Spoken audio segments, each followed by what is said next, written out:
नमस्कार दोस्तों, मैं अंशुल जैन आप सभी का अंशुल जैन ऑनलाइन क्लासेस में एक बार फिर से स्वागत करता हूं। आज हम सभी छत्तीसगढ़ आर्थिक सर्वेक्षण 2019-20 का वीडियो नंबर 10 देखने वाले हैं। इसके पहले हमारे 9 वीडियो आ चुके हैं। जिसने भी अभी तक वो वीडियो नहीं देखा है, कृपया पहले वीडियो देख लीजिए, उसके बाद ये वीडियो देखिएगा तो ज़्यादा अच्छे से आप लोगों को चीज़ें क्लियर होंगी। ठीक है, आज हम सभी अध्याय 7 देखने वाले हैं। अध्याय 6 तक हम लोगों ने कंप्लीट कर लिया है।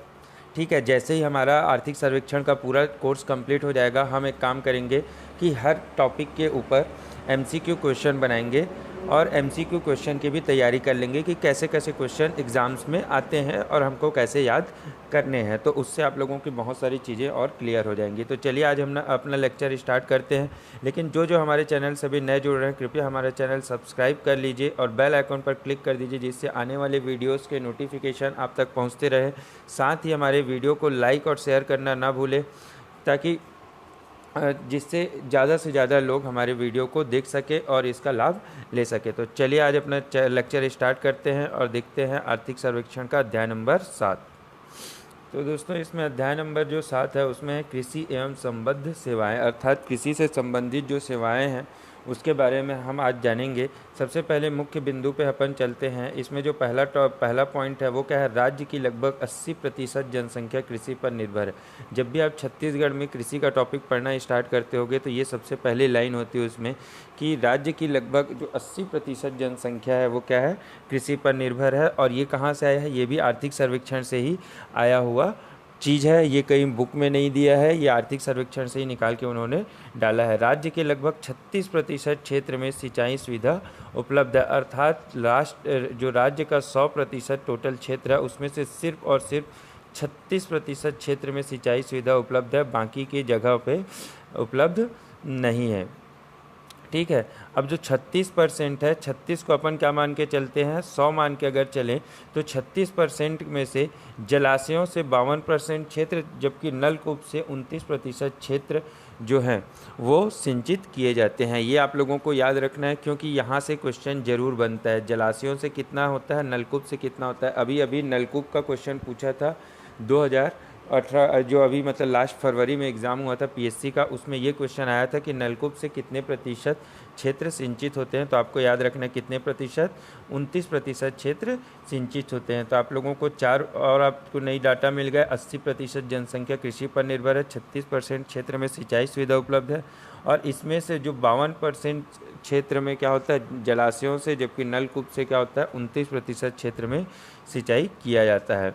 आगे देखते हैं शाकंभरी योजना। शाकंभरी योजना के बारे में भी बीच में क्वेश्चन आया था, इसलिए इसको लिख दिया हूँ। इसका मेन उद्देश्य बस आता है, इसका उद्देश्य है लघु सीमांत कृषकों को सिंचाई कूप एवं पंप की स्थापना करना, अर्थात जो छोटे कृषक हैं, लघु कृषक हैं, उनको क्या करना है, सिंचाई कूप एवं पंप की स्थापना करना इसका क्या है, लक्ष्य है। अर्थात उनके खेतों में जाके सरकार खुद पंप लगा के देती है, सिंचाई की सुविधा करके देती है। वो किसके अंतर्गत आता है, आपका शाकंभरी योजना के अंतर्गत। आगे देखते हैं सूक्ष्म सिंचाई योजना। सूक्ष्म सिंचाई योजना में क्या आता है, इसके अंतर्गत लघु सीमांत कृषकों को स्प्रिंकलर पर 70% अनुदान दिया जाता है। अब क्या होता है, स्प्रिंकलर लगता है वहाँ पे, कहाँ, खेतों में जब स्प्रिंकलर लगता है तो अगर 100 रुपये है, 100 रुपये का अगर स्प्रिंकलर है तो मान लो उसमें से 70 रुपये क्या होती है, सरकार देती है। क्या होती है, सरकार देती है, राज्य सरकार उसमें से 70 रुपये इनको फाइनेंस करती है, 30 रुपये बस इनको अपने जेब से लगाना पड़ता है, अर्थात 70% अनुदान दिया जाता है। अब उस 70 रुपये में से 33 रुपये केंद्र देती है और 37 रुपये कौन देती है, राज्य देती है। अर्थात 33% जो है पैसा वो कहाँ से आता है, केंद्र के फंड से आता है, जबकि 37% जो पैसा है वो आता है राज्य के फंड से। ये किसके लिए है, लघु सीमांत कृषकों के लिए है। आगे देखते हैं अन्य सभी कृषकों के लिए। अब बाकी जितने भी कृषक बचे उनमें से क्या होता है, स्प्रिंकलर पर 50% अनुदान दिया जाता है। लघु कृषकों को 70%, जबकि बाकियों को कितना, 50% का अनुदान दिया जाता है।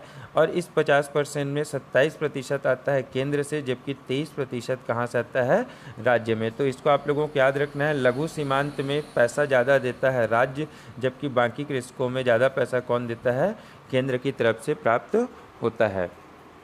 ठीक है, आगे चलते हैं।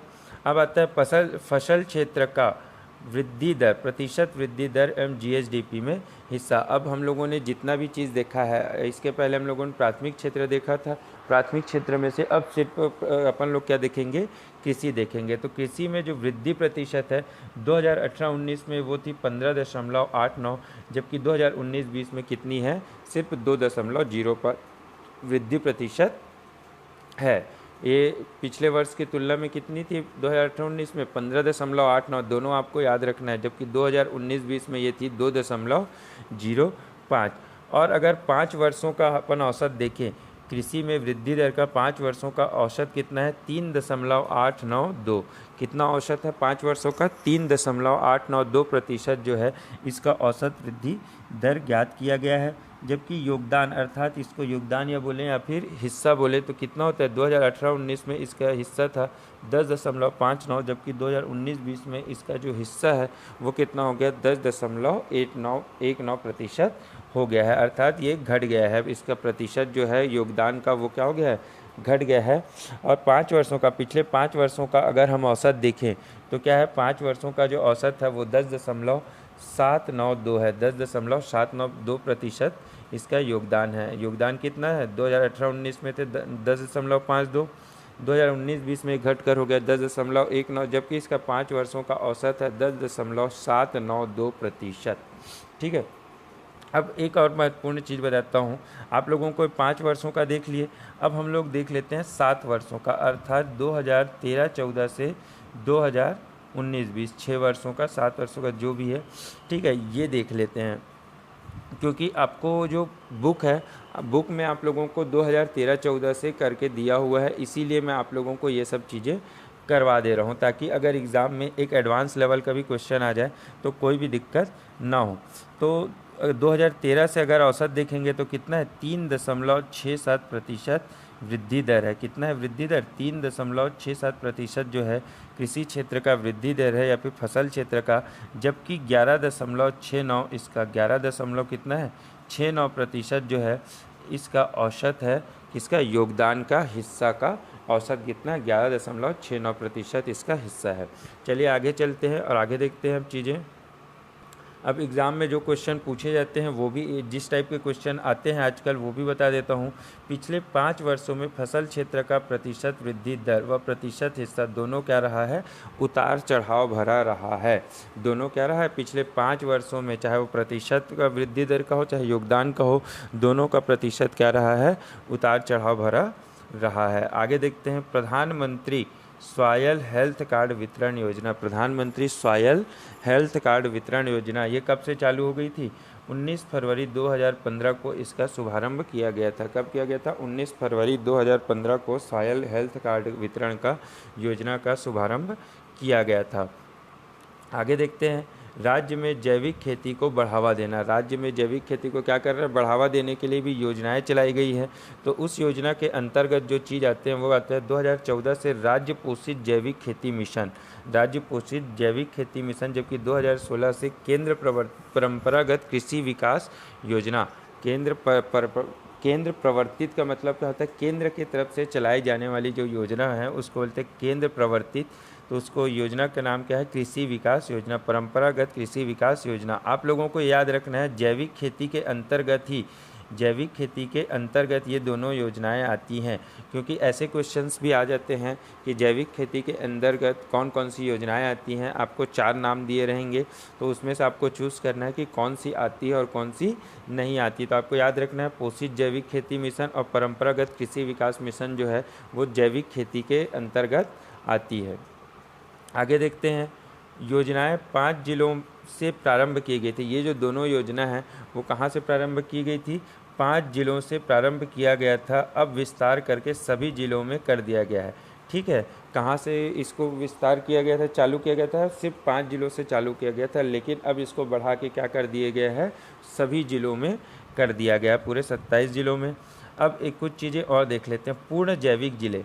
पूर्ण जैविक जिले ये जो जैविक खेती वाला जो योजना था उसी के अंतर्गत 5 जिले हो गए थे। उसके बाद क्या होते, पूर्ण जैविक जिले घोषित किए गए थे। ये क्वेश्चन भी आ चुका है कि जैविक जिलों की संख्या कितना है, तो जैविक जिलों की संख्या कितनी है, हमारे पास 5 जैविक जिले हैं, गरियाबंद, बीजापुर, सुकमा, दंतेवाड़ा और नारायणपुर। अभी तक हमारे पास ये क्वेश्चन आया था कि कितने जैविक जिले हैं। अब हो सकता है कि ये क्वेश्चन आ जाए कि आने वाले दिनों में कि इनमें से कौन सा जैविक जिला नहीं, आपको 4 नाम दिए होंगे जिसमें से एक नाम अलग होगा, तो आपको वो, अगर ये पाँचों नाम याद है, ये 5 नाम याद है, तो छठवां कोई भी अगर जिले का नाम आता है तो आप उसको बोल सकते हैं कि ये पूर्ण जैविक जिला नहीं है। अब देखते हैं, 27 जिले थे, 27 में से 5 जिले पूर्ण जैविक जिले हो गए, तो बाकी कितने बचे, 22 जिले बचे।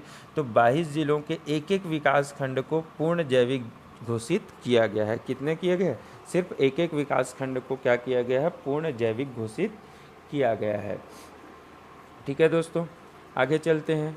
प्रधानमंत्री कृषि सिंचाई योजना, प्रधानमंत्री कृषि सिंचाई योजना केंद्र सरकार द्वारा 2015-16 से ये स्टार्ट की गई है। क्या किया गया है, 2015-16 से। अब इस कृषि सिंचाई योजना के अंतर्गत और कौन कौन सी योजनाएं आती हैं, ये आप लोगों को याद रखना है। PMKSY, PMKSY का मतलब ही क्या होता है, मतलब क्या होता है, प्रधानमंत्री, प्रधानमंत्री का PM हो गया, कृषि का K हो गया, सिंचाई का S हो गया और योजना का Y। तो PMKSY प्रधानमंत्री कृषि सिंचाई योजना के अंतर्गत एक और आता है पर ड्रॉप मोर क्रॉप, पर ड्रॉप मोर क्रॉप, अर्थात एक ड्रॉप अगर आप डालते हैं, ठीक है, कोई खाद का, तो ज़्यादा से ज़्यादा आप लोगों को उसका बेनिफिट मिल सके, ज़्यादा से ज़्यादा उसकी उपजावार फसल मिल सके, उसी को बोलते हैं पर drop more crop. Micro irrigation, ये क्या होता है, इसको याद रखना है। पर ड्रॉप मोर क्रॉप के साथ आपको ये याद रखना जरूरी है, माइक्रो इरिगेशन। और दूसरा क्या है, PMKSY पर drop more crop, other intervention and IWMP, other intervention और IWMP, ये दो इसके अंतर्गत आते हैं पर ड्रॉप मोर क्रॉप। आपको याद रखना है कि पर ड्रॉप मोर क्रॉप किसका नारा है, वो है PMKSY अर्थात प्रधानमंत्री कृषि सिंचाई योजना का ही नारा है, पर ड्रॉप मोर क्रॉप। आगे चलते हैं। जैसा कि आप सभी अभी जान रहे होंगे कि छत्तीसगढ़ में बहुत प्रचलित नाम चल रहा है एक योजना, नरवा गरवा गुरवा बाड़ी, नरवा गरवा गुरवा बाड़ी, ये बहुत ही प्रचलित नाम चल रहा है। बहुत अभी भी मेंस का जब एग्ज़ाम हुआ था लास्ट ईयर, जो मेंस का एग्ज़ाम हुआ था उसमें ये क्वेश्चन 2 पेपर में लगातार पूछा गया था 10-10 नंबर में। ठीक है, नरवा गरवा गुरवा बाड़ी, ये क्वेश्चन आप लोगों को 2 बार क्वेश्चन पूछा गया था। अगर यकीन ना हो तो पिछले बार का आप पेपर उठा के देख लीजिएगा, आपको लगातार 2 पेपर में ये क्वेश्चन देखने को मिलेगा। ठीक है, जिसने भी तैयारी नहीं की थी उसके साथ गलत हो गया, लेकिन तैयारी करनी चाहिए थी क्योंकि ये बहुत ही ज़्यादा फोकस में था। तो नरुआ का मतलब क्या होता है, उपलब्ध जल स्रोतों का संरक्षण, अर्थात जो नदी नाले आप लोगों को दिखते हैं छोटे छोटे, वो जल स्रोतों का संरक्षण करना ही नरुआ है। प्रथम चरण में 550 नालों का चयन किया गया था। प्रथम चरण में कितने नाले, 550 नालों का चयन इसके अंतर्गत किया गया था। आगे देखते हैं गरुआ, गरुआ मतलब जो गाय होते हैं, गाय बैल ये सब जो होते हैं वो क्या होता है, गरुआ के अंतर्गत आते हैं। इसके लिए क्या कर रहे हैं, गौठानों का निर्माण कर रहे हैं। अब गौठानों का निर्माण क्या है, जो बाहर घूमती रहती गाय उनको क्या करेंगे, गौठान में ले जाएंगे, वहाँ खाने वाने सबका इंतजाम इनका रहेगा। 1903 ग्राम पंचायतों का गठन किया गया है। गौठान योजना के लिए कितने ग्राम पंचायतों का, 1903 ग्राम पंचायतों का गठन किया गया है। अब घुरुआ, घुरुआ मतलब क्या होता है, जहाँ पे कच्चा मतलब जो कचरा होता है इकट्ठा, उसी को कहते हैं घुरुआ। गांव में या फिर जो अगर शहरी लैंग्वेज में बोले तो डंप यार्ड जो बोलते हैं, जहाँ पे पूरा कचरा रहता है, उसी को क्या बोलते हैं, गांव में घुरुआ बोलते हैं। 1916 ग्राम पंचायतों का इसके लिए चयन किया गया। कितने ग्राम पंचायतों का, 1916 ग्राम पंचायतों का इसके लिए चयन किया गया है। 1,82,000 से अधिक घुरुआ में वेस्ट डिकम्पोज़र का उपयोग किया जा रहा है। कितने, 1,82,000 से अधिक घुरुआ केंद्र में डिकम्पोज़र का, वेस्ट डिकम्पोज़र का उपयोग किया गया है। ठीक है, तो ये आप लोगों को इसके बारे में थोड़ी थोड़ी जानकारी दे दिया हूँ। ये भी इस योजना का जो प्रारंभ हुआ था वो फरवरी 2019 में इस योजना का प्रारंभ किया गया था। कब किया गया था, फरवरी 2019 में, तो ये भी आप याद रख लीजिएगा। आगे देखते हैं कृषि विपणन।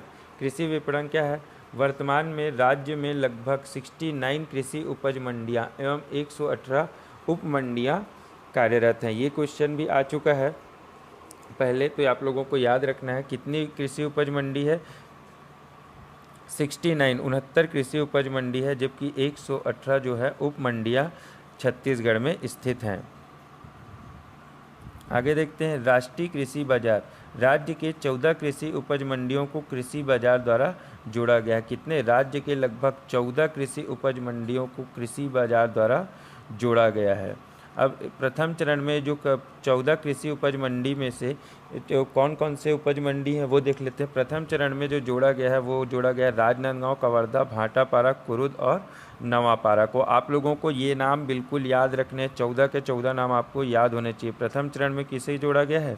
राजनांदगांव, कवर्धा, भाटापारा, कुरुद और नवापारा की कृषि उपज मंडियों को जोड़ा गया है। और द्वितीय चरण में जोड़ा जा रहा है रायपुर, दुर्ग, धमतरी, बिलासपुर, जगदलपुर, राजिम, बालोद, मुंगेली और रायगढ़ को। इनको इसके तहत जोड़ा जा रहा है। 5 पहले जुड़ गए तो जो बचे 9 हैं उनको द्वितीय चरण में जोड़ा जाएगा। ठीक है, आगे देखते हैं एग मार्क। एग मार्क क्या होता है? एग मार्क रेड नेट पोर्टल अगस्त 2006 से छत्तीसगढ़ प्रदेश की 69 की कृषि उपज मंडियों व 118 उप मंडियों में प्रेषित है।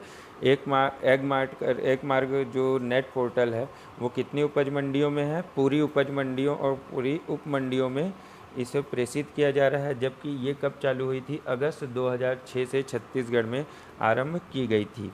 आगे देखते हैं फल सब्जी मंडी। फल सब्जी मंडी रायपुर, बिलासपुर, दुर्ग, राजनांदगांव, पखांजूर एवं रायगढ़ में है। फल सब्जी मंडी सिर्फ और सिर्फ कितनी जगहों पे है? 6 जगहों पे है, या फिर ये कहूँ हाँ 6 जगहों पे है। रायपुर, बिलासपुर, दुर्ग, राजनांदगांव, रायगढ़ और एक हो गया पखांजूर। पखांजूर एक ऐसा जगह है जो जिला नहीं है लेकिन वहाँ पे फल सब्जी मंडी लगाई जाती है। आगे एक और चीज़ है, रायपुर व पखांजूर बंद हो गई है, बाकी जो बचे 4 हैं वो भी अभी तक सुगमता से चल रहे हैं और आगे भी उम्मीद है चलते रहेंगे। आगे देखते हैं आदर्श मंडी।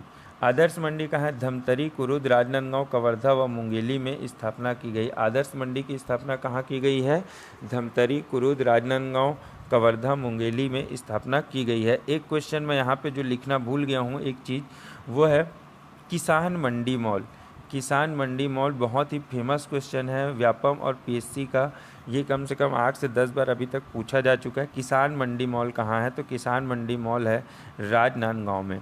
ठीक है, कहाँ है? राजनांदगांव में किसान मंडी मॉल खोला गया है, जो पहला मंडी मॉल था छत्तीसगढ़ का। तो दोस्तों आज ये लेक्चर ख़त्म करते हैं। अध्याय नंबर 7 का ये एक पार्ट हो गया है। आगे की और बहुत सारी चीज़ें हैं, पशुधन है, अभी जल सुविधा है, उद्यान है, बहुत सारी चीज़ें हैं वो अभी कवर करनी बाकी है। लेकिन एक चीज़ मैंने आप लोगों के लिए यहाँ पे कवर कर दी है और आगे भी करते रहूँगा। अगर वीडियो अच्छा लगता है तो लाइक और शेयर ज़रूर कीजिए और अपने दोस्तों के साथ भी इसे शेयर कीजिए। Thank you guys.